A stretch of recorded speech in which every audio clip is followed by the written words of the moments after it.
Hey everyone, Meinke here from MLive.com. As you probably noticed, this is not Justin Rogers from MLive.com. That's Justin Rogers.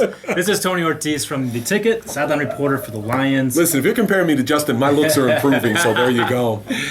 Tony's celebrating a milestone coming up, 300 games on the sidelines. Yep. Tony, you've seen a lot of Lions games. You've seen a lot of football. Any favorite memories from being on the sideline of these games? Well, the first one that pops to mind almost immediately is the snow game a few years ago in Philadelphia. It just started snowing, and you just thought, okay, it's going to stop at some point, and then it just didn't stop until it was literally beyond my ankles. That's a game.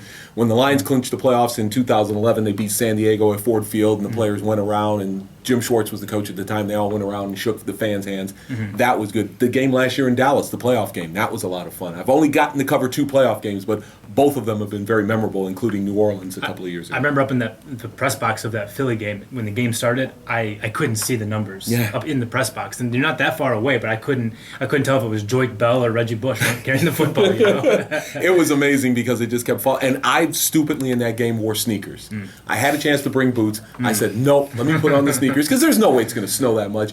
By the time the snow stopped, my feet were soaked. I was cold to the bone. See, I wanted to say it was a rookie mistake, but I can tell from your hair that that's probably not the case. Yeah, rookie mistake, no, that's long past, thank you. Do you have any meteorologist experience prior to that day?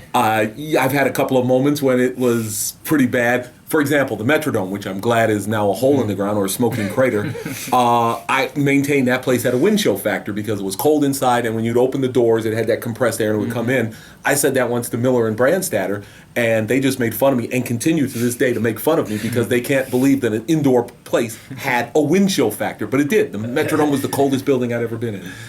Favorite players to be around? I mean, you've been around a ton of players, but anyone that you like, you know, behind the scenes, you see him away from the field or whatever, you see him on the sidelines, who stands out to you? Calvin Johnson stands out to me almost immediately. We did a radio show for a few years, and I really got to know him, and he's a great guy. Don Muehlbach, the long snapper, I consider him a friend, great guy as well. Dre Bly, when he was here, was terrific. Mike Furry, who's now wide receivers coach at Marshall, when he was here, terrific guy as well. So there's been a lot of players that I've run into. James Ehedebo, Rasheem Mathis, these are guys that I really like and really get along with, and it's been a pleasure to cover these guys. I can't think of anybody that you dislike. I feel like Tony Ortiz is like the politician of this. Like, everybody knows Tony, everybody likes Tony. Everyone's fist bumping Tony. Have you ever had a moment where you argued with anybody? You know what? It's funny. I did argue with Dre Bly a few years ago. He had gotten into it with the offense and had basically said, look, the Lions defense should go out there and score points since the offense can't do it. And I said something on the air about it, and he got pretty ticked off at me, and we had it out, talked, sat quietly, talked it out, and then everything was cool after that. And so we've never had a problem since. But there are some guys who I don't get along with, who don't get along with me, and that's fine. That happens in this job. There's no doubt about it. Not everybody's going to like you, but hey, if everybody likes you, you might be doing something wrong. If you don't like Tony Ortiz, you're the problem, I assure you. You don't have a heart. You were telling me a story off camera, Tony, about Matt Prater after he. And I'm not sure if that's something you can share on camera or not. I'd be more than happy to share it after. I thought it was interesting. After the Lions went down and scored, and Green Bay took the lead, and it looked like they were Lambeau this year. Yeah, and breaking the Lambeau jinx. After they scored, Matt kind of turned around, and I'm standing there, and you don't expect it to happen, but he turns around and he goes, "Thank God." And he just kind of walked away, and I started laughing because that's kind of the reaction you expect. It's like they kind of took him off the hook. He's thankful for that. And even as they were marching, got that onside kick, kind of marched down the field toward the end, you could see the nervousness, but the fact that he turned around and said that was kind of cool.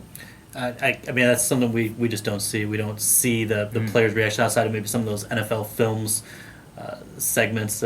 Any other I guess, funny moments of dialogue that you caught down there that I guess are camera friendly?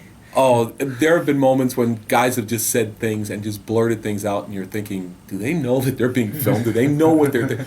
The one great thing about it is being down there, you don't realize the speed of the game until you're actually sitting down there or standing down there on the field, and you don't realize how big these guys are. Once they put on the pads and the uniform and everything, they are just massive human beings. I'm 6'3", and most of these guys just tower over me when they're fully armored up. So that's the one thing that I will never get used to about this game is how big these guys are. There is a football game to play this weekend. Lions playing the Saints on Monday night. Just quick thoughts, Tony, on the game?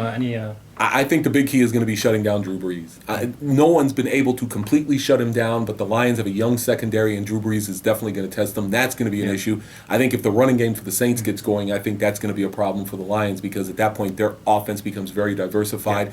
And let's be honest, guys, New Orleans, the Superdome, That's a tough place to play. The fans are on top of you. They get loud. They love their Saints. That may be the closest, along with Arrowhead, to a college stadium that you're going to see in the NFL, where the fans are just rabid. And I think if the Lions can handle all of that, they should be able to win in New Orleans. I just don't think they've handled that kind of adversity well this year. And even playing in St. Louis, where it was, maybe 30,000 people in the stands, they still didn't handle it very well. So I am concerned at how well they'll handle the.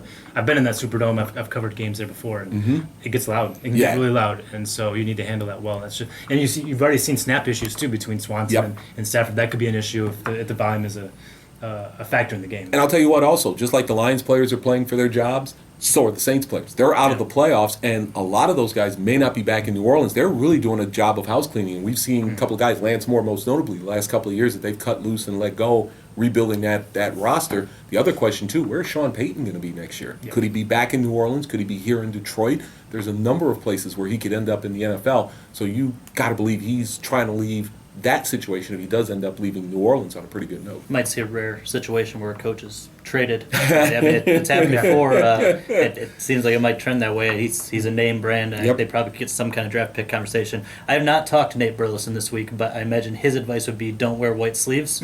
I would imagine that would be it, yes. Was it like 3 offensive pass interferences that last time they played in the Superdome?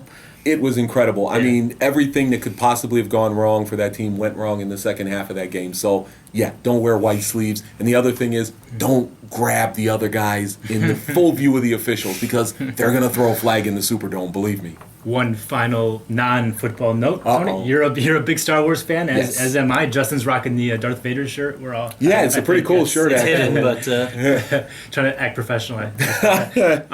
What's your anticipation level like? You're watching the game tonight, or the movie tonight? Yeah, right? I'm going tonight, and my anticipation level for this thing is about 9. I mean, it's the reviews have been great on it so far, and just the previews that they've shown, the little bits that J.J. Abrams has let loose. You're just looking forward to it. And look, let's be honest, guys. The Millennium Falcon ranks right up there next to the Enterprise as the coolest ship in film history. Any chance I get to see the Falcon flying, I'm there. Coolest character? Han Solo. See, I like Darth Vader. I think he's just the ultimate villain. You got the James Earl Jones voice. I mean, it's just the ultimate embodiment of evil. He's right up there, but you know what? Han is just cool and roguish, and he's the guy. Again, he's at the controls of the Millennium Falcon. Forget Lando Calrissian. By the way, goofy moment in the Star Wars movies. At the end of Empire, Lando Calrissian is wearing Han Solo's clothes. That will freak you out. Gonna have to go back and Trust me. Maybe Lucas had to do that out in the special editions. No, it's still there in the special editions. Trust me, he's got the vest and the shirt. He looks like the black Han Solo when he's at the end of Empire. Creepy moment. This is the only kind of MLive.com is the only place you can get this kind of analysis on the Tony, I don't know if I ever told you this, but I actually grew up listening to you on the radio. That's how young I am and how old you are. But thank you. You've been around for a long time. You've offered a great perspective on the team. You do a great job on the radio. Thank you, guys. We're honored to have you here. My first appearance on the MLive podcast. I'm really happy to be here. My first game I covered live was a Pistons playoff game. I believe it was against the Bucks, and I was seated next to Tony Ortiz. Yes, you were. We only had casual conversation, but it was weird. It was a thrill to me. I mean, that was like my I made it to the Detroit local media moment. So there you go. Hey, we're starstruck. Just so you know, guys, I'm not dead, but thank you very much for that. I appreciate that. I feel like this is my eulogy. Thank you. At any rate, it's a cool milestone. Congrats on it, and for being around and doing a great job. Thank you for having me, guys. This was a lot of fun. Yeah, no problem. He's Justin Rogers, Tony Ortiz from MLive. From and I have a new job out of this. Cool. From the Tickets, another reporter for the Lions. I'm Kyle Meinke. We are MLive. Keep it right here.